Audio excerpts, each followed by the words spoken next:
Hi, everyone. I'm your resident veterans benefit lawyer, and I wanted to come on here and talk to you today about Project 2025 and how it impacts veterans. I was reading an article recently, and I thought, let me look into this a little bit more because I try to deliver actionable advice to veterans who are our viewers on this channel, and I wanted to see how the upcoming election could possibly impact the veterans that I give information to on a daily basis. So I want to kind of dive into it. If you don't know what Project 2025 is, we'll kind of get into that. And then I'll have my opinion about what I think if it'll benefit veterans or if it's something that you need to be on the lookout for. And I really want to be interested to hear what you have to say about it, what you think of it'll be negatively or positively impact veterans. And as I do with all my veterans videos, I want to hear, excuse me, which branch of the military you served in.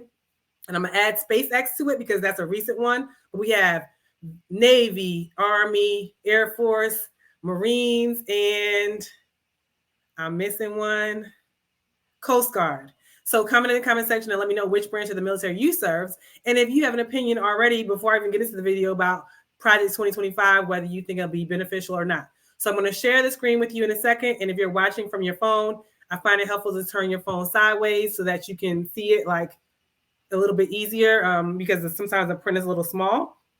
But I'm going to just go to the Project 2025 website, go to the source, right? And then I'm going to actually go to the article that I was reading about because as with any article, it was biased, but I wanted to kind of see what parts of it actually are facts and which part of it are opinions. So let me share the facts first, which is the Project 2025, and then I'll get into the article that I was reading.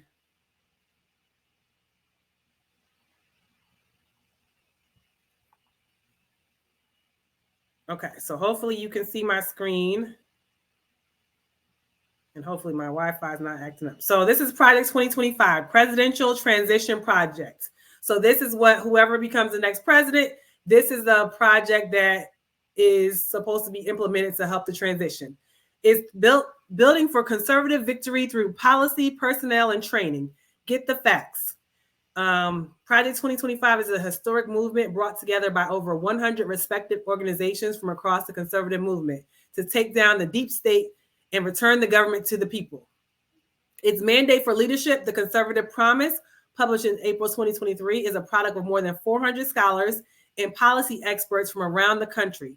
The book offers a menu of policy suggestions to meet our country's deepest challenges and put America back on track, including secure the border, finish building the wall, de-weaponize the federal government by increasing accountability and oversight of FBI and DOJ, unleash American energy production to reduce energy prices, cut the growth of a government spending to reduce inflation, make federal bureaucrats more accountable to the democratically elected president and Congress, improve education by moving control and funding of education from DC bureaucrats directly to parents and state and local governments, and ban biological males from competing in women's sports. Okay, so that's just like a snippet of what it is. There's things you can click on, like the policy agenda that tells you kind of what they're looking for to do. And a lot of this is based off of what this organization believes is best for the administration and basically the cabinet members who control the different agencies. So that goes for the Department of Education that deals with the student loan forgiveness and those things. The Department of Human Housing and Urban Development, Department of Energy. All these departments are headed by presidentially appointed cabinet members, right? And based on who's in office, those are who control things, right? So for example, I have a student loan playlist where it talks about things that happen based on student loans. And that's based off of the Education Secretary, Miguel Cardoza, who was instrumental in making sure the people that were eligible for public service loan forgiveness had their loans forgiven. I personally benefited from that because I fell into one of the categories that qualified for public service loan forgiveness.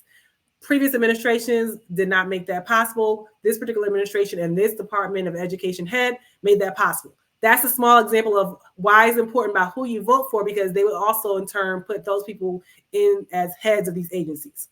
So now that we know that, and the Department of Veterans Affairs is one of the agencies, and right, and the policies that come down from the Department of Veterans Affairs are what directly impact the veterans. The biggest policy that came down under this current administration is the PACT Act.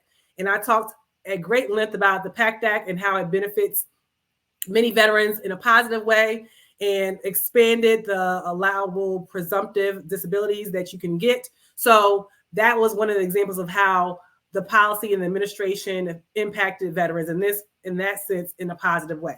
So I'm going to go to the article, but before I go there, comment in the comment section, what do you think about this? If you have any preconceived notions about Project 2025 or just the incoming administration, the changes in administration, how that'll impact you as a veteran. Comment in the comment section. So let me share my screen with you to show you the article that, like I said, is definitely biased, but it's an article nonetheless that kind of takes, it focuses on particular policies that come from Project 2025 and how they feel is negatively impacting veterans. So the title of it is, this is from military.com, Republican Project 2025 takes dead aim at veterans' health and disability benefits. So this was put out last week. When I came to Congress 2 years ago and joined the House Veterans Affairs Committee, I was cautiously optimistic that lawmakers would put aside their differences to serve the needs of veterans. After all, some veterans had just broken party ranks to support the PACT Act, a cornerstone law pushed by President Joe Biden that expanded health care to millions of fellow toxic exposed veterans and their survivors. Sadly, no dice. The past 18 months on the committee have been marked by dysfunction, division, and a slew of damaging policy proposals. House Republicans used the committee not as a space to come together for veterans, but instead as a battlefield for their right-wing culture war. Too often, the committee became a venue to try to privatize veterans' health care. My Republican colleagues sided with a corporate interest to outsource care from the Department of Veterans Affairs, despite studies that the fee-for-service care falls woefully short of department standards. Worse still, some even tried to slash funding for the PACT Act and renege on the promise of health care for toxic exposed veterans of my generations. As November nears, Republicans are predictably claiming their deep loyalty to veterans. During the first presidential debate, former President Donald Trump claimed with no evidence that he had the highest approval rate for veterans. This year's Republican Party platform is short on details, leaving veteran voters to consider the conservative ticket on a little more than platitudes. It says Trump has tried to distance himself from the proposals in Project 2025, claiming not to know about their development, and he disagreed with the parts of the plan. That denial never passed the smell test, as 140 of Project 2025's contributors previously worked for him, including the authors of his veterans recommendations. Make no mistake, these are ideas that will dominate the White House if he wins. It says Project 2025's plan would also require VA hospitals to increase the number of patients seen each day to equal the number seen by DoD medical facilities. That directive ignores the enormous differences in needs between generally healthy younger service members and older veterans and risks compromising the quality of care for veterans. Project 2025 also calls for VA hospitals to outsource more care into costly private facilities, a fiscally reckless move that continues the Trump-backed trend promoted by the Mission Act that has ballooned costs for VA. It says, this is written by Chris DeLuzio, Democrat, is a Navy and Iraq war veteran representing Pennsylvania's 17th Congressional District. It says, we veterans are sick of being used as political props, welcome in campaign ads and press conferences, but having our needs ignored by politicians more interested in tax giveaways to the rich and powerful. All right, so this video is not necessarily a political thing, but to kind of focus on realizing what the issues are, right? So as veterans have certain needs, and a lot of the funding, there's a lot of funding that goes to the Department of Veterans Affairs, right? In general, they want to take care of veterans, and there are ways to do it. Perhaps outsourcing it to private providers might be a way. It may have a negative impact on veterans, or may have a positive. Some may view it as a positive thing because they feel like they may get more specialized care as at a private facility versus the VA facility, which can sometimes get overloaded with patients, right? What I would suggest you do in regards to just realizing what it'll impact you, and to say, I know that I need a certain amount of compensation, I need a certain amount of medical coverage to basically take care of me after I devoted my service to the United States government. find out what will be in line with that as your values, and then use that as a way to be informed about what's going on, right?